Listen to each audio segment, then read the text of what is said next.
Star Academy est devenu incontournable. Tu passes de l'anonymat total à la lumière qui brûle tout sur son passage. Bienvenue à la Star Academy.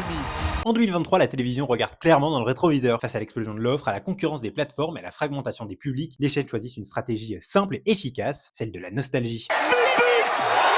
Le retour du juste prix de la Star Academy du maillon faible, où une famille en or ne relève pas du hasard nostalgique mais d'un calcul industriel assumé. Comme l'explique Maxime Regazzi, la nostalgie devient une ressource stratégique, un moyen de limiter les risques dans un paysage audiovisuel saturé où lancer un concept entièrement neuf coûte cher, prend du temps et peut échouer très vite. Un programme déjà connu n'a plus besoin d'être expliqué, en 15 secondes de bande-annonce, le public comprend la promesse. Le producteur Mathieu Verne explique qu'il y a moins de formats à succès en ce moment dans le monde et donc la valeur refuge, c'est un peu de tenter les formats qui marchaient à une époque pour voir si ça peut marcher pareil. Voilà pourquoi en ce moment il y a pas mal de formats des années 2000 qui reviennent ou qui sont retentés.